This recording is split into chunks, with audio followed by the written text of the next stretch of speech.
All right, let's get right into it. We all have goals, right? Getting that promotion, learning to play guitar, acing a test.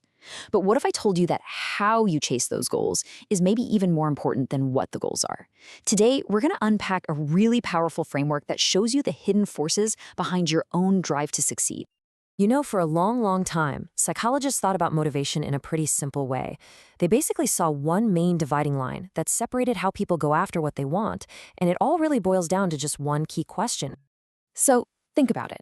The last big project you worked on. Were you totally focused on your own personal growth, on really understanding it inside and out? Or were you maybe a little more concerned with, how you stacked up against everybody else? This question, right here, is the classic starting point for understanding achievement. And here's that split. On one side, you've got mastery goals.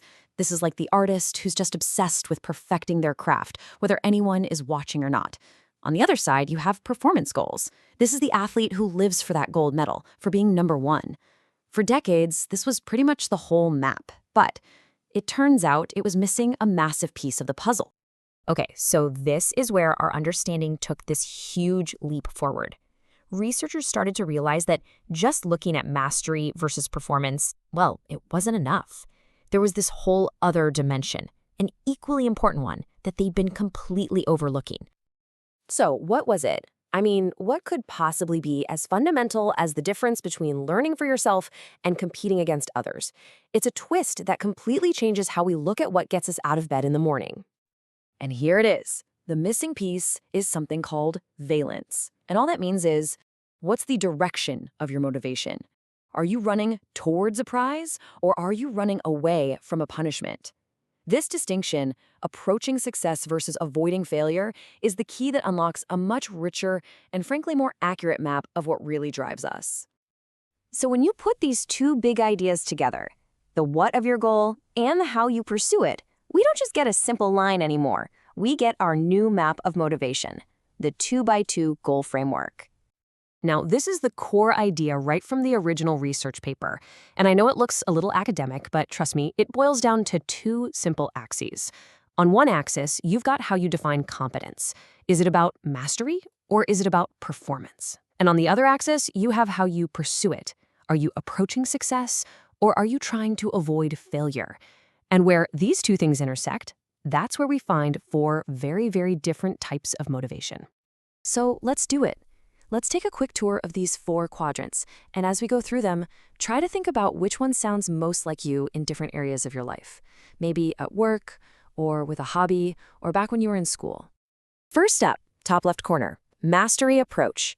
These are the lifelong learners, the truly curious people. Their main driver is just the pure joy of understanding something and getting better at it. For them, success is simple. It's knowing more today than you did yesterday. And this quote just perfectly illustrates that mindset.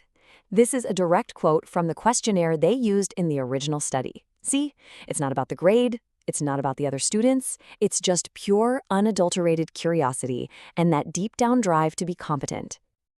Okay, let's slide over to the top right, performance approach. This is your classic competitor. Now, they are also moving toward success, but they define success by being better than other people. It's all about winning, getting the highest score, and being seen as the best in the room.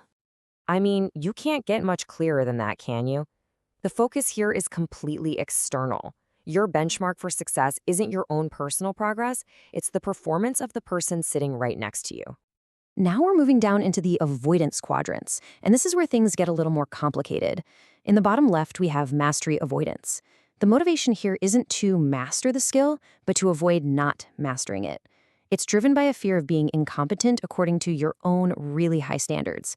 Think of a perfectionist who is terrified of not understanding every single little detail. Do you see that subtle but really powerful shift?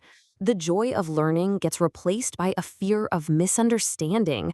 It's a motivation that's rooted in anxiety, that nagging worry that you just won't live up to your own potential for mastery. And finally, our last quadrant, performance avoidance. This one is, well, it's perhaps the most stressful motivator of them all. Here, the goal is just to avoid failure, and specifically that public failure of looking stupid or being the worst person in the group. It's not about winning at all. It's about not losing. Wow. This quote really hits home for a lot of us, I think. This is the student who studies all night not to get an A, but just to avoid getting an F. It's a motivation that is driven entirely by a fear of negative judgment from other people. Okay, so we have our 4 quadrants, but the big question is, does it really matter where you fall on this map?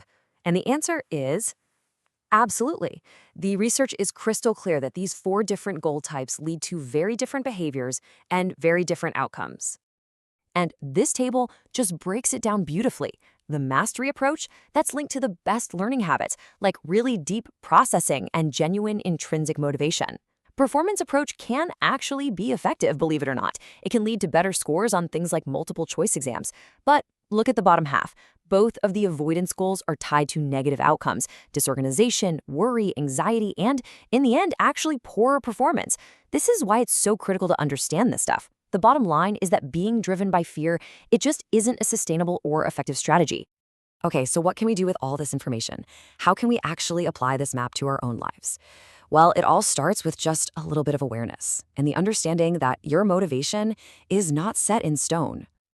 So here are the key takeaways. First, remember that you might be mastery approach with your favorite hobby, but find yourself in performance avoidance at your job. It changes. Second, the data shows that moving toward a goal is almost always better than moving away from failure. So the first step is just to notice. When you start a new task, just ask yourself, am I trying to win, or am I just trying not to lose? That simple shift in how you frame it, from avoiding failure to approaching success, can make a world of difference. And that's really the final thought I want to leave you with. Take a second to think about something important you're working on right now.